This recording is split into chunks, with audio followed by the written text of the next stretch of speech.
my god! Why am I so awkward?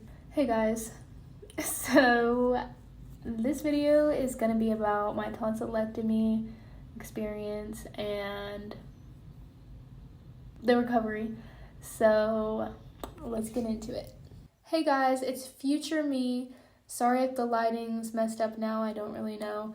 But I forgot to say, I'm going to be adding pictures of the tonsil stones and pictures of the recovery. So my throat is going to look so bad. So if that's something you don't want to see, just try to look away when it pops on the screen. It's not too bad, but just a warning.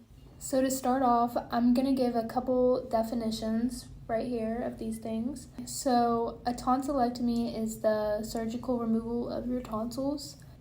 Tonsils.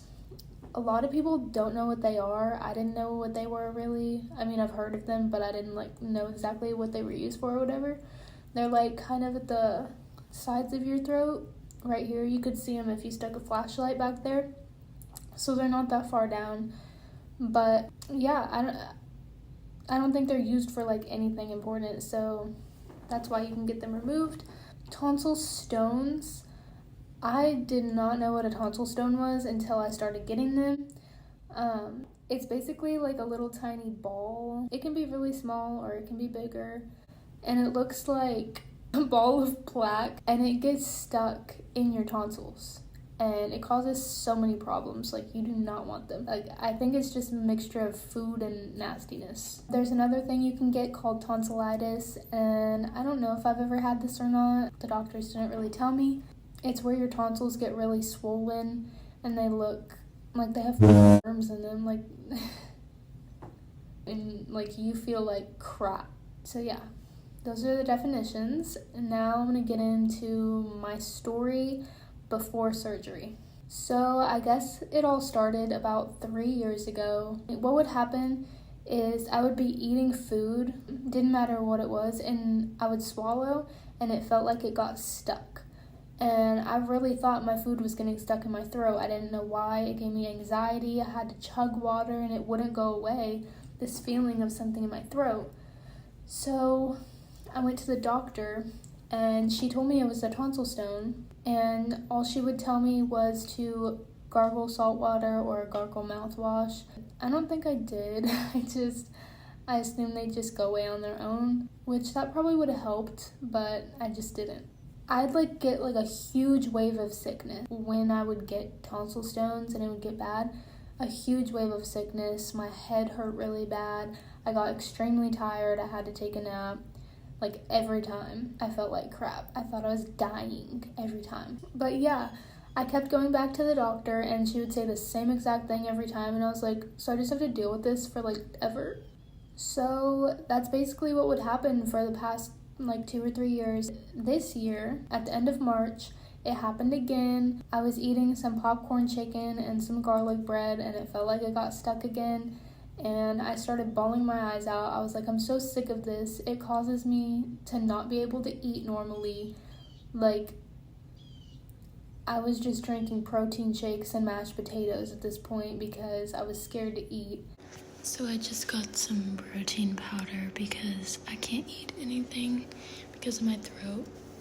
And it's strawberry, so we're gonna try it. It's good, but I think I shook it too long, so now it's really foamy. I told my doctor that and she had nothing to say. So I finally decided to go to a special doctor, an ear, nose, and throat doctor. They're kind of more higher up. And he told me that I had a lot of craters in my tonsils and that's why they were getting stuck all the time. He recommended gargling salt water again, and if that didn't help, then he recommended I get surgery. And I was like, no, I'm not getting my tonsils out. I remember going home that day thinking to myself no, I will just get my tonsil stones removed every single time I get them. And then it never went away. So usually when it did happen, it would only happen for about 2 weeks and then go away and I'd be fine again and then it'd come back, whenever. It was kind of an on and off thing. But this time, from March to April, it did not go away. I was strictly eating mashed potatoes and I was just done. I was like, I need to get my tonsils out. So I finally called the surgery place, scheduled an appointment, and was so freaking nervous. I had so much anxiety, so many thoughts running through my head. I had watched like 1,000 videos of other people getting tonsillectomies and them saying it hurt so bad, and I was like, oh my gosh. There's also, I forgot to say this in the beginning, something called hemorrhaging, which I don't know the exact definition, but I know that when you get a tonsillectomy, it could happen during surgery, I think, and during recovery. It's basically where they cut or where they did the surgery. If part of your wound or whatever opens up, you'll start bleeding and it'll just go straight down your throat into your stomach. And if you realize that that's happening, you go to the hospital and they'll pump your stomach, and you'll have to re-get the surgery. So that's another thing I was really scared of. But I also saw other videos of people, they would get the surgery, yes, it would hurt really bad, but then they said that their lives was like 10 times better. And I was like, yeah, that's probably how it would be for me if I got it. And I was just like, yeah, I can't live like this. So that's why I decided to get it. And also, you have to go under general anesthesia, and I've done that before, so that wasn't really scary for me, but it would be for some people, because you never know what's going to happen the first time you get anesthesia. But most people are fine. So after I scheduled the appointment, obviously I was very nervous, but as the days got closer, I think I got less and less nervous. Like, I was just like, we're just going to get it over with. It's going to be fine. So my surgery was scheduled for May 10th. The night before that, I went and spent the night at my parents' house because I couldn't drive after the surgery, so they were going to take me there and bring me back when it was done. But I did ask my parents if I could stay with them during their recovery just in case of like an emergency, like if I couldn't talk and I needed something important, or I started bleeding and I couldn't call anybody because I couldn't talk, or if I just needed help with anything. So I just stayed over there. My boyfriend and I both did. And yeah, I feel like that made it a lot more comfortable for me. So definitely try to see if you can stay with somebody while you're recovering. Okay, so now I'm going to talk about the day of surgery. My dad took me. I had to sign some papers, and they brought me back to the pre-op room. I don't think my dad was allowed back there at first, but the nurse gave me an IV. She told me I was a little nervous, and gave me something for that. I didn't really feel that nervous, I guess a little bit, but she said I was like really nervous, and I was like, okay. And she gave me something for that, and then my dad finally came back there, and he held my hand, and I started crying, because I'm about to cry right now. I was like, oh my god, what if I don't make it? But, what the heck? I'm so emotional, guys. I remember when they took me back there, no one could obviously come back in the surgery room. I remember them moving me from the rolling bed to like this mattress bed looking thing. I like vaguely remember it. I think they like tucked me in and tucked my arms and legs in a blanket. I think they gave me something through my IV, and she counted back from 10 and I fell asleep. And then I woke up back in the same room I was before. I think my mom and my boyfriend were both there at this point too. It didn't hurt that much, like at all. I didn't feel anything. It just felt a little numb and a little uncomfortable, but other than that, I was just chilling. That slushie was so good, so freaking good. Like, I was mesmerized over that slushie, dude.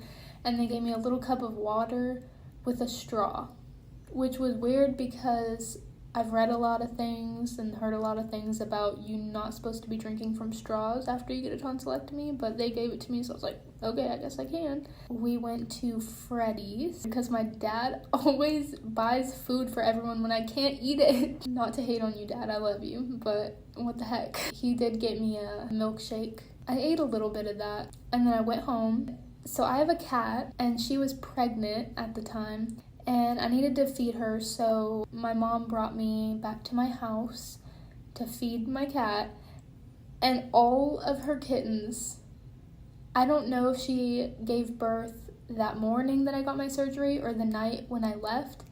I left really late though, so I don't know, it's hard to tell. But she had her babies. They were so cute. She had 2 black and white ones, 1 calico, which I kept, and 1 plain black one.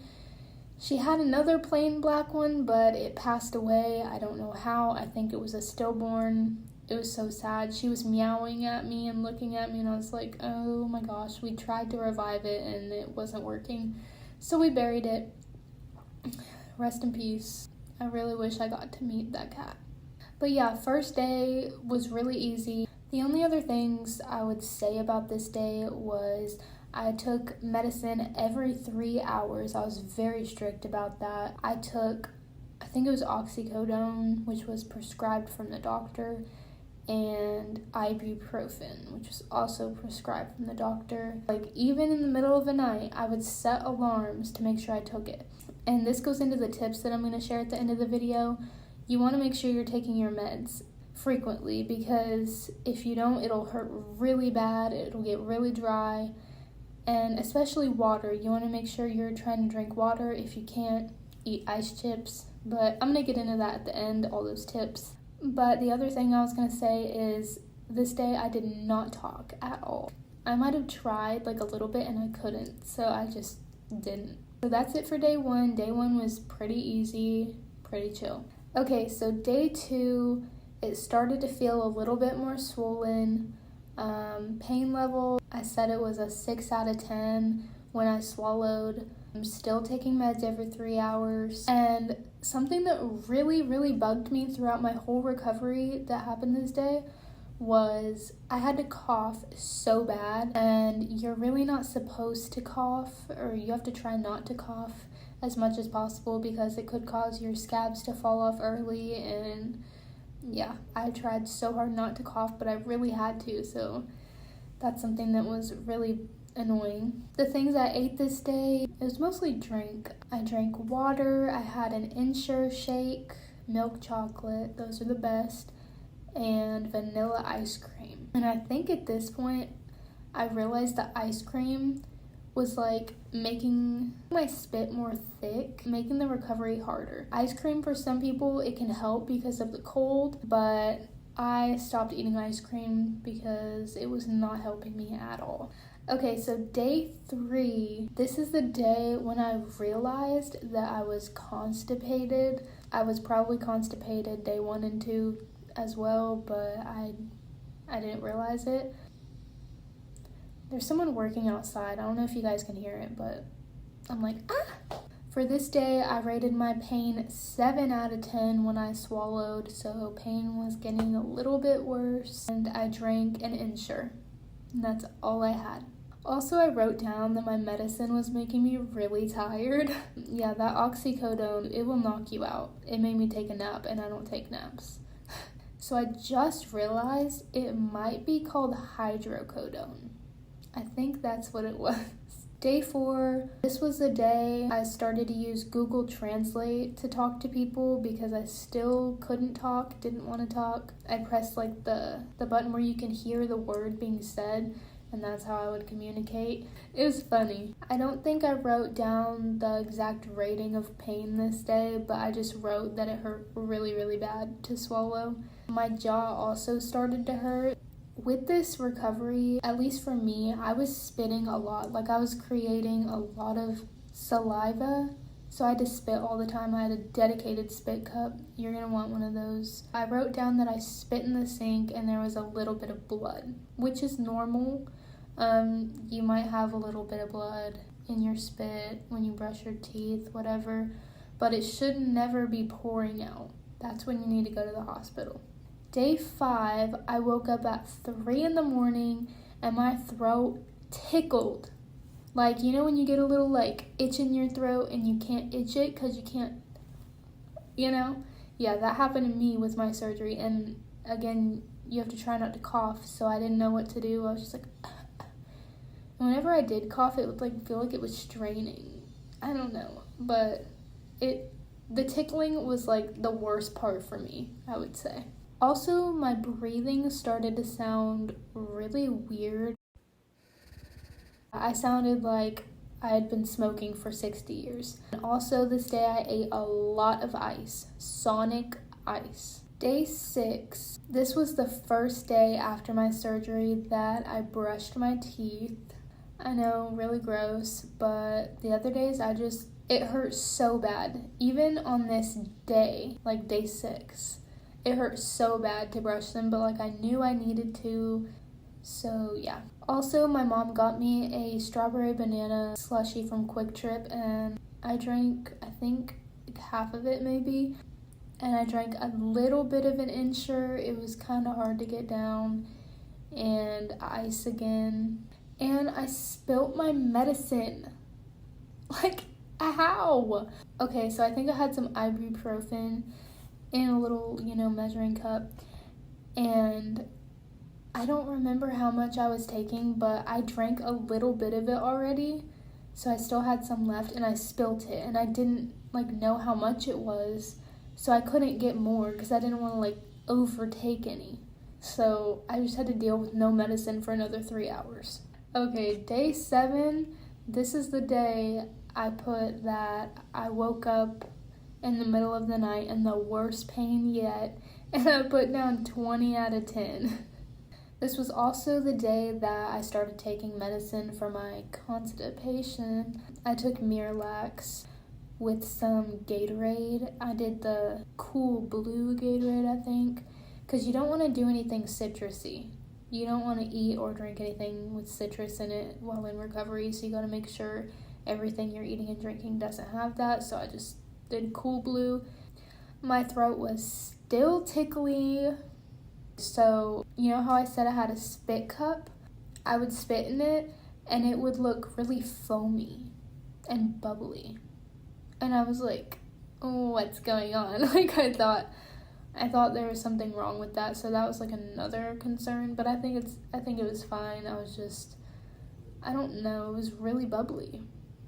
I also did not drink any water, probably because it hurt too bad, and I didn't eat anything.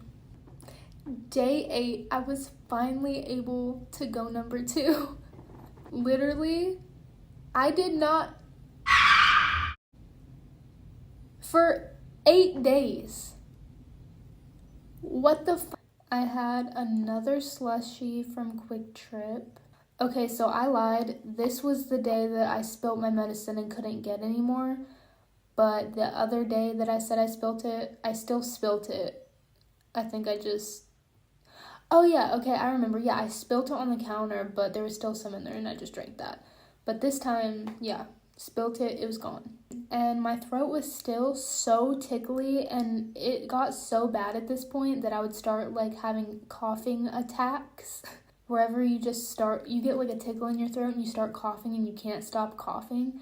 That's what happened to me. And it was bad because I was trying to recover and I wasn't supposed to cough and I couldn't help but cough. So it made me cry. I was so done. This night, I also started sleeping with a humidifier. I probably should have started using it way before, but it had essential oils in it beforehand, and I was I didn't want to be breathing that in. I just wanted cool air. But that's what it smelled like, just cool air. So I was must be gone. But yeah, also recommend that. Get a humidifier, especially while you're sleeping, because it'll keep everything moist. Day 9, I took medicine at 8 a.m. and I didn't have to take any for about 6 hours. So it was the pain was getting a little better. I was I think I'm going to try to eat something. I'm hungry. I haven't ate anything in 9 days besides an Ensure. I'm ready to eat. My mom had bought some baby food, banana baby food. It was so soft and smooth. But I read the label and it said it had lemon juice in it. Why? Luckily, she also bought me some applesauce, and I was able to eat a whole thing of a little cup of applesauce. I was so happy. I was oh my god, I can eat again, guys. It's just fucking applesauce. Day 10, I think things were starting to finally get a little bit better. I was able to eat very, very runny mashed potatoes. I didn't even want to try like regular mashed potatoes, like the thick or whatever, because sometimes that gets stuck in my throat like normally. So I would make my stuff like really runny with the gravy. And I ate mint chocolate chip ice cream. It was awesome. Also, more importantly, I was finally able to talk. After 10 days, I was finally able to talk. People kept telling me, like my family and their friends and stuff kept telling me to just talk, and it was like, I can't. Like, it literally, my throat will not let me. But I finally went down to my room, and I was like, you know what? I'm just gonna try. No matter what it sounds like, I'm just gonna try to talk. It sounded so weird, but I didn't care because I was so excited to be able to actually talk. Not me being able to talk. Oh my god. Day 11, such an exciting day because this is like the first time, second time I had iced coffee after my surgery. I had one on day 10. But this was the first time I went and got it myself, so I had to order it. I have a video of me practicing my order. It's not appealing. Large. I also tried a different baby food. It was like pears and peaches. It stung a little bit, but I just sucked it up. Day 12, I don't know what happened. I have no notes for that day, so. Day 13, I ate mac and cheese. I was so excited. I made some Velveeta mac and cheese, and it was fire. Day 14, I ate chicken enchiladas from Taco Tico. They were okay, but I was just glad I was able to actually eat some real food. That was like the first real food I'd ate since my surgery. And later that day, me and my sisters went to my parents' house and we watched some movies, and I ate some manicotti. I was still a little anxious about eating, and then I had more mint chocolate chip ice cream. So I think from there I was pretty much able to eat things. Skip to day 17, I ate a deep fried taco and an enchilada. I basically just progressed from there. I still didn't eat like hard pokey things like chips yet. It took me maybe a month or two to be able to do that. It's just really what you're comfortable with after 2 weeks. It definitely stopped hurting around the 2-week mark. It was just more uncomfortable and I still had a little bit of scabs left. Okay, now I'm going to share some tips if you're going through recovery. I've already mentioned some of them already, but I'm just going to go through all of them that I've listed and hopefully they help you. Okay, so 1, eat a lot of ice chips. Especially if it's really hard for you to drink water, I promise you it's going to be way easier to eat ice. Like, you don't have to chew the ice, but just let it melt in your mouth. Especially ice from Sonic. Number 2, I would recommend not talking. A lot of people try to tell me that talking would help. No hate to them. They were obviously just trying to help. But for me personally, talking just would make it worse. And you will eventually be able to talk again. So just try not to strain your voice, try not to strain your throat, and just keep it rested. You can try whispering, but I would just recommend not talking at all if you really can't. Next, I would recommend finding something to keep you distracted. Constantly thinking about your throat is going to make it 10 times worse. So I played Fortnite. I feel like that helped a lot. It helped pass the time and everything too. I also did a couple puzzles. Try not to do like too much activity like with your body, but I mean if you're just using your hands or whatever, then you should be fine. Next, I would recommend finding a comfort show, especially when you're about to go to sleep. I don't know how well this would work for everybody because everybody's different, but like I put on Hannah Montana or Good Luck Charlie, just old shows that are nostalgic, and it kind of helped me fall asleep and helped me feel more comfortable. Also, like I said, I would recommend eating applesauce and stay away from sharp and pointy foods. And again, this is a big one. Make sure you're trying to take your meds like at certain times because it really, really does help. I would hear stories all the time of people being like, I would wake up in the most excruciating pain, and I'm like, I wish I could have told them to take their meds frequently. Like, you don't want to take it too much, but, take it spread out throughout the day, and especially in the middle of the night. Another thing is something that I wish I would have done sooner. Try to take laxatives just like close to the beginning, because you don't want to be constipated for too long. I also highly recommend staying with somebody just in case of an emergency. You never know. Also, make sure you try to find some way of communication. At first, I was using like Snapchat and just typing in what I wanted to say and just showing them, but I felt like they were getting annoyed with that, so I switched to Google Translate, and I feel like that helped a lot. I feel like the lighting definitely changed. It got a little darker outside. Definitely try not to cough. Humidifier is essential. Also, try to brush your teeth as much as you can. You don't want to get another infection, especially while you're trying to recover. But yeah, that's basically all the tips I have. If I end up thinking of more, I'll comment them down below. Or if you guys have any questions, feel free to ask me. I would 10 out of 10 recommend this surgery to people who are getting reoccurrent tonsil stones, tonsillitis. Trust me, your life will be so much better after you get the surgery. If it's affecting your day-to-day life or even monthly life, whatever, get the surgery. I know it sounds scary. Trust me, I was one of the people that absolutely would do anything else besides get it, and I'm really glad I did. Well, that brings us to the end of the video. I really hope this helped. I hope it gave you the answers you were looking for. Just know you're not alone, and if you are getting the surgery or going through recovery, everything is going to turn out fine. But yeah, I hope everyone has an amazing day, and I'll see you guys next time.